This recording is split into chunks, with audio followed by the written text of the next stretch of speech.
Hello, beloved. It's me, James, and it is time for sacred reading. If you're new to sacred reading, I periodically give instructions, so today's one of those periodic instruction days.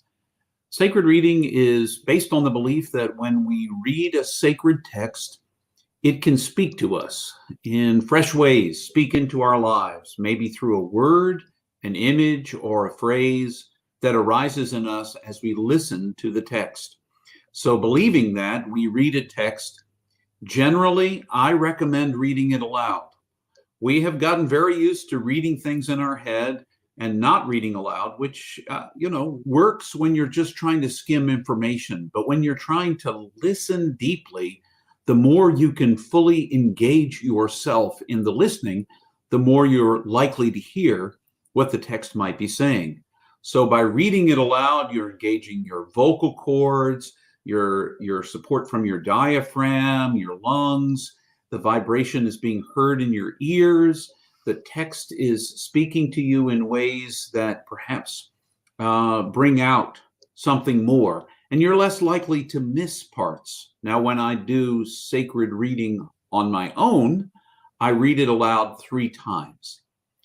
When we do it together in this format, in order to keep the time together a little bit shorter, I only read it aloud once.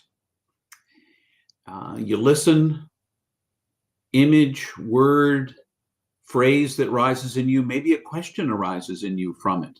Maybe that word will be encouragement. It will be calling you out because you weren't paying attention to something in your life that you're reminded of. Lots of different things can happen when you're doing sacred reading. Sometimes when you don't have the words to ask God a question or speak in prayer, the reading will actually open you up to something you might say. So these words, that's what we do in sacred reading. We have been reading the book of Ruth slowly in small snippets. Last week was just one verse. Ruth chapter 2, verse 13. This week we are reading Ruth chapter 2, verses 14 through 16. I'm going to set the scene. I'll do it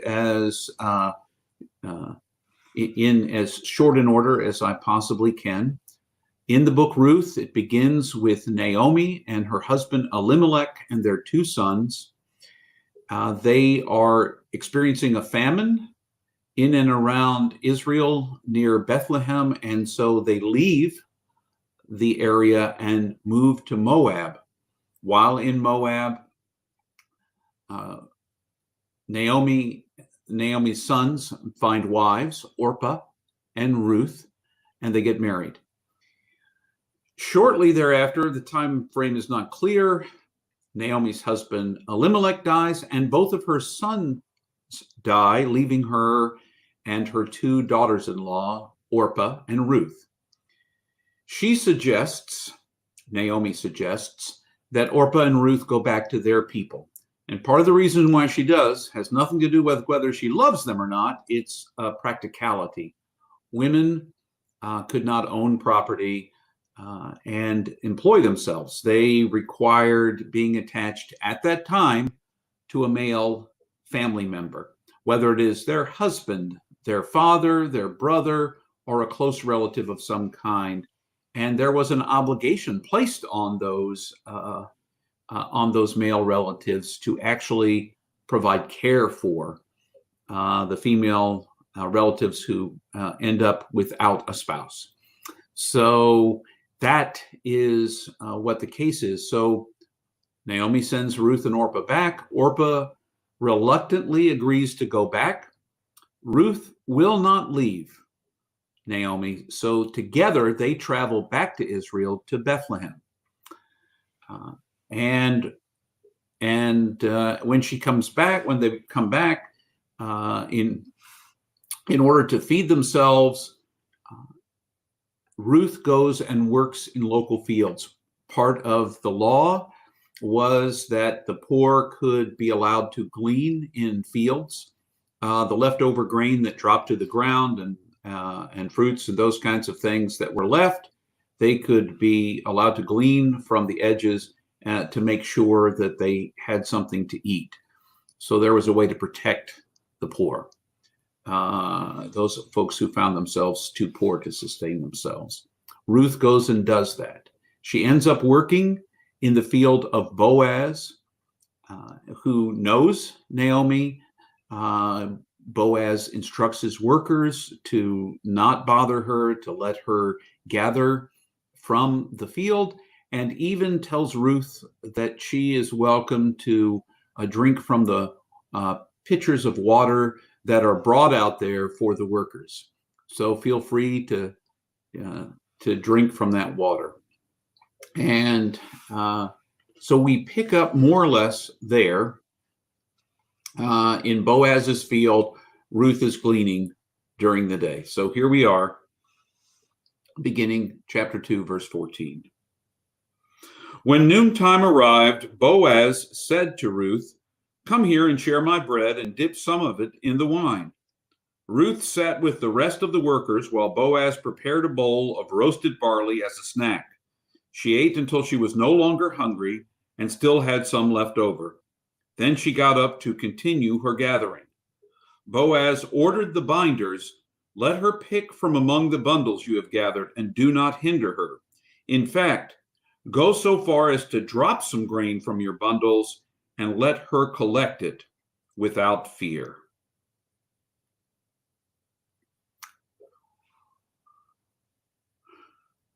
You're certainly welcome to stop the video at this point and to do your own reflection, pick up where we left off, read it yourself in your own version if you want to, and figure out what it might say to you. But I'm going to share with you what I hear in this passage. At this point, I see Boaz going above and beyond even the requirement that was part of the law. The law, actually, it was his obligation as a field owner to allow people to glean. But knowing how Ruth is caring for her mother-in-law and looking out for her, Boaz has gone a little extra distant. Not only can she gather what is dropped by accident, but he even encourages his worker to drop some on purpose. So there's more for Ruth to gather. So there'll be enough for her to take home and make sure that Naomi eats. So we see in this kind of a generosity, going above and beyond the law to do what is best for this young woman, Ruth, and her mother-in-law, Naomi. Oftentimes we speak about going to the letter of the law, doing the very minimum that's required. Heck, if you look at the Ten Commandments, they really are laws about the very minimum that you should expect in society. The very minimum you should do is these things. But obviously, there is a hope that will inspire us to go beyond the bare minimum. And this is a case where Boaz has gone beyond the bare minimum so that he can provide for Naomi and Ruth. And that kind of going above and beyond is a kind of calling I think fits into my life and perhaps into yours.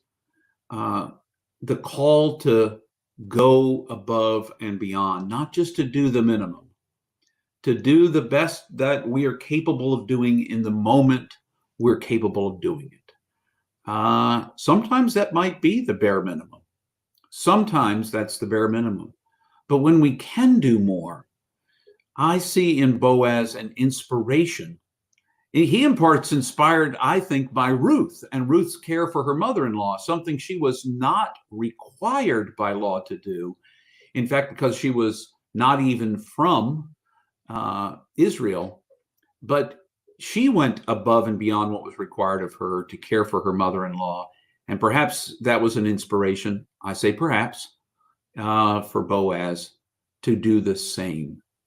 And I wonder in my life where I might be called to go above and beyond. And where all of us might be called to go above and beyond. Sure, we can get by with the minimum. But I think this story is one that invites us to go beyond that place, to stretch ourselves and to do what God might want to see us do, more than the minimum, as much as we can, as much as we've been gifted, to turn around and let that gift be a gift to other people. That's what I see in this text. So I don't know what you saw. I encourage you to share it. If you want to write it, if you've watched this on the Facebook page, please share any thoughts you have. Always welcome to hear it.